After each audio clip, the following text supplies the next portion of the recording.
nous y sommes, nouveau rendez-vous, très gourmand celui-ci, je suis ravi de pouvoir l'animer.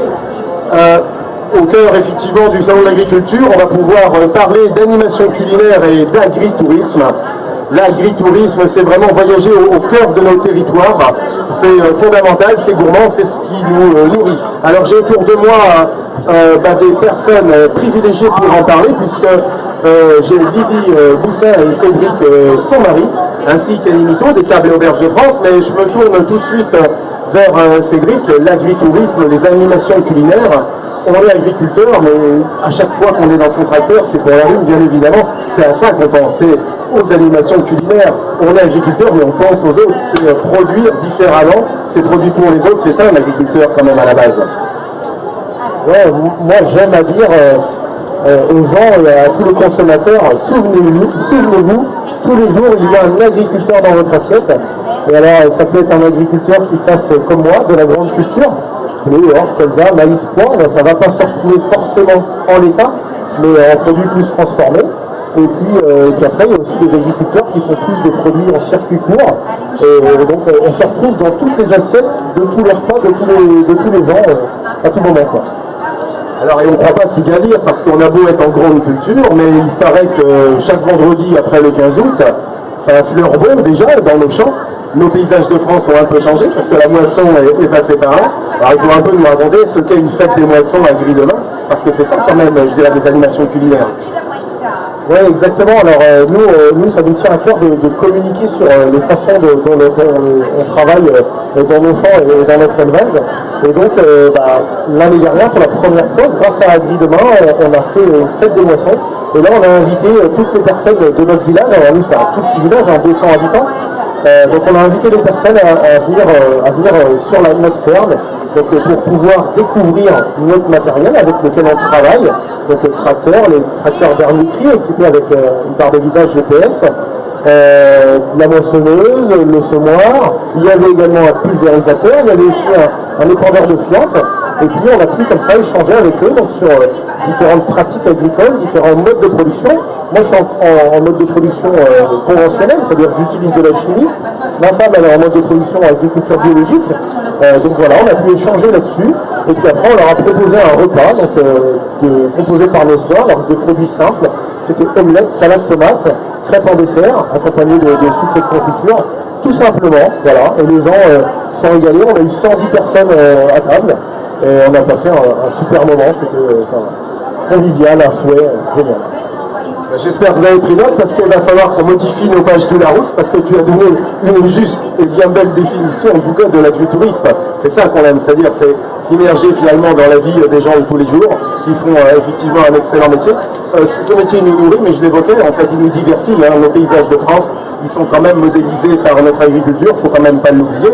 Donc nous, de notre côté, Lydie, la ferme, c'est également un travail de tous les jours, mais version poulailler quand même.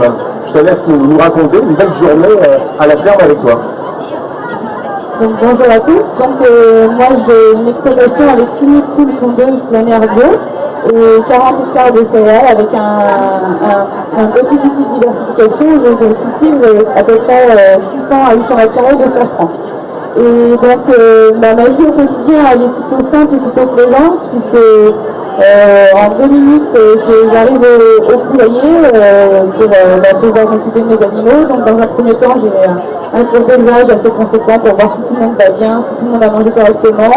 J'aime à dire que mes petites poules c'est mes filles. En fait j'ai 3 petites filles à la maison, enfin nous avons 3 petites filles à la maison. Et le quatrième bébé c'est mon poulailler. Donc je m'en occupe comme si c'était un de mes enfants. Et je passe à peu près, on va dire, 4 heures au poulailler en tout et pour tout chaque jour pour ramasser les œufs, m'occuper de mes animaux, etc. Voilà. Alors tu vois Annie, je me tourne vers toi qui est au sein de la cellule communication d'un beau réseau, Tables et Auberges de France. Ça chante bien aussi quand même de ce côté-là. Alors je te laisse nous présenter en chiffres et faits quand même un peu Tables et Auberges de France et puis on reviendra de manière plus particulière sur nos bistrots gourmands et puis nos producteurs locaux. Bonjour à tous. Donc, Tables et Auberges de France, c'est donc une grille gastronomique qui est née en 1995, qui a été créée par 3 passionnés de gastronomie et qui se sont dit que offrir une alternative au guide privé, ça serait pas mal, parce qu'on connaît les vies privées qui donnent des dotations au restaurant. Nous, on a choisi de classer ces restaurants par typologie de cuisine. Voilà. Donc aujourd'hui, ce guide gastronomique a plus de, donc c'est la 23e édition. C'est une communauté de 2000 indépendants qui sont des chefs, des hôteliers, des aubergistes, des producteurs locaux. Et puis, on est dans une triple démarche. Une démarche professionnelle, valoriser le savoir-faire des professionnels à travers nos outils de communication. Une démarche territoriale, et on va en parler, donc les auberges de village, parce qu'ils sont une action socio-économique sur les territoires et qui sont des petits établissements dans des communes de 23 000 habitants. Et puis une démarche patrimoniale avec la gastronomie des terroirs et l'hospitalité en tant que valeur culturelle. Voilà. Ah oui, c'est vrai, on a toujours ce sentiment que l'hôtelier, on est de passage avec nos valises et puis que voilà, on dort et puis il n'en a pas, on s'en va. Non, il y a une valeur en tout cas qui est véhiculée. Je reprends d'ailleurs une démarche qui est l'authenticité, un luxe à partager. Et bien ça caractérise effectivement la démarche de Table Auberge de France. Comme on dirait chaque vie demain, l'agriculture française c'est une terre à découvrir. On voit bien qu'on découvre, on se fixe et se partage. Ben, c'est ce travail au quotidien des différents professionnels d'un territoire. Alors justement, rentrons un peu plus dans cette exigence en tout cas des bistrots gourmands. Comment ça se passe, quelle est leur charte, quelle volonté en tout cas ils ont de transmettre l'héritage de leur territoire. Alors, c'est les auberges de village, voilà. Qui sont dans des communes de moins de 3000 habitants, qui ont, parce que nous on part du principe que la gastronomie elle est partout. À partir du moment où il y a un bon produit et un vrai savoir-faire, la gastronomie elle est là. Elle est également dans les tables renommées, chez les chefs renommés, mais elle est aussi dans les petites auberges qu'on va trouver en milieu rural ou montagnard. Et puis, il est de notre responsabilité de valoriser cette relation entre les producteurs locaux et ces professionnels. Il est de notre responsabilité de mettre en valeur les produits de saison et le fait maison. Donc, ça rejoint tout ça. Et donc, ces auberges, on va y trouver nos racines, on va y trouver des recettes de grand-mère, on va y trouver des produits absolument typiques. Et c'est vrai que chez nous, c'est une famille, c'est l'une de, parce qu'on dit toujours on a nos 7 familles chez Table Auberge de France, c'est l'une des familles qui nous tient à cœur parce qu'on a des vraies perles là-dedans. Alors moi j'ai envie de dire que quand on est effectivement dans notre agritourisme, c'est les vacances toute l'année, hein. On n'attend pas juillet et août, parce qu'en plus toi Cédric, les vacances c'est l'école, parce que la classe à la ferme, tu sais de quoi on parle là. Je pense qu'un petit peu comme un aubergiste ou un restaurateur, il raconte l'histoire de son plat. Nous, agriculteurs, on doit raconter l'histoire de nos produits et l'histoire de ce qui se passe dans notre ferme. Et donc nous, on a depuis 7-8 ans maintenant, on fait la démarche d'aller dans les écoles, d'expliquer nos métiers. Alors à la base, on n'avait pas encore une vache de poule, donc malgré que je faisais comme la grande culture, j'allais à l'école expliquer ce que je faisais, comment les enfants pouvaient le retrouver. Alors simplement, je reprends l'exemple des grandes cultures, tous les midis à la cantine, chez eux le soir, le matin au petit déjeuner, ils mangent du pain, des biscottes ou autre chose. C'est fait de la farine. Et la farine, on la retrouve dans tous les champs autour de chez eux, quoi. Hein, le champ de blé, notamment. Voilà, le soir, on est dans une région rurale. Le soir, venant de l'école, soit ils prennent le car, soit ils reviennent en voiture. Et bien, dans le moteur, ou dans le carburant, il y a du comme ça. Voilà. Et donc, ça, c'est des petites choses, voilà, où on va rabâcher. Et puis, le soir, avant de se coucher, normalement, tous les enfants, ils se brossent les dents. Et bien, dans le dentifrice, il y a du maïs. Voilà, c'est des petits messages comme ça. Alors après, je vais parler du lait, je vais parler des fruits, je vais parler de plein de choses. Mais montrer aux enfants que ce qu'ils ont, ce qu'ils mangent, ça a une histoire. Ça vient d'un agriculteur, d'une agricultrice. Après, ça peut être transformé par un restaurateur, par un aubergiste, voilà, enfin... voilà, je pense que l'important, c'est de se dire qu'est-ce que je mange, d'où ça vient, quelle histoire ça a. Et ça, c'est à nous de le transmettre. Qu'est-ce que j'aurais voulu être dans ta classe à notre époque? J'aurais eu des bonnes notes et en plus des belles appréciations. Mes parents ont été ravis. Alors on parle d'enfants. Moi, l'enfant, ça me fait aussi penser au petit déjeuner. Et le petit déjeuner, je crois que c'est une histoire de trophée, en tout cas chez Table Auberge de France. Alors, c'est bien aussi, on va l'expliquer avec toi, de singulariser, de bien marquer cette nécessité matinale, en tout cas, de se doter d'une énergie avec des bons produits. Alors, le trophée du petit déjeuner version Table Auberge de France, 2e édition au mois de juin. Ça va démarrer. On peut nous l'expliquer un petit peu? Ce Cet trophée est né de la volonté de revaloriser une prestation qui était un petit peu en perte de vitesse dans notre profession. Je parle de l'hôtellerie-restauration.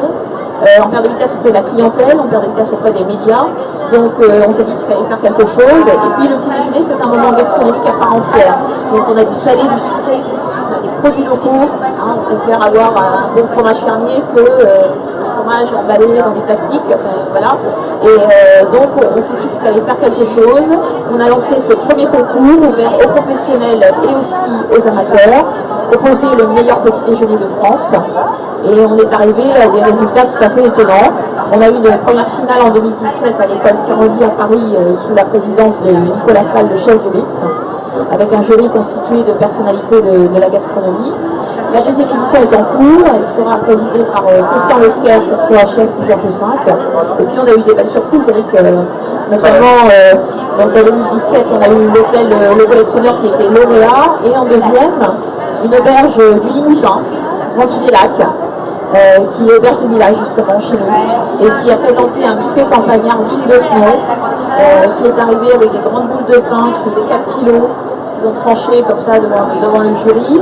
Et c'est vrai que si on se rappelle le discours de la lauréate, Françoise Lahey, elle a son fils qui est agriculteur, et elle a dit, si nous, en tant que professionnels de la restauration, on ne met pas en valeur celui de l'agriculture à côté de chez nous, qui va le faire?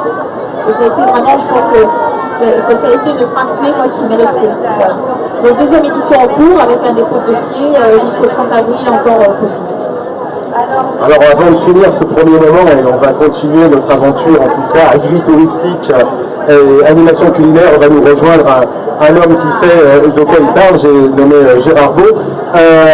On peut penser que l'agritourisme, il ne faut pas oublier, c'est tout un ensemble de rendez-vous en tout cas, de magasins de producteurs, de marchés de terroir, ce sont des campings qui jouent le jeu, enfin je veux dire c'est toute la catégorie touristique en tout cas qui prend de cœur, ou la partie agriculture qui prend de cœur également le tourisme. C'est une belle combinaison, une belle liaison, et qui permet à tous les Français, à tous nos touristes, il ne faut pas oublier que notre France, nous sommes le premier pays mondial en termes de visites, avec plus de 75 millions de visiteurs. Donc si on n'avait pas de quoi ravir nos assiettes, mais également de quoi ravir nos yeux, nos campagnes ne seraient pas là en tout cas pour tenir ce marché qui est important. Et on dit toujours que l'agriculture est le premier, je dirais, secteur d'activité, mais à quel titre? Si on devait forcément lui donner sa part touristique, ça serait encore bien plus fort. Pour terminer, moi je vais laisser le petit mot de la fin à Lydie, un mot gourmand en tout cas de la ferme, et on va aller rejoindre Gérard qui nous attend impatiemment pour nous parler des paysages de France et des terroirs de France.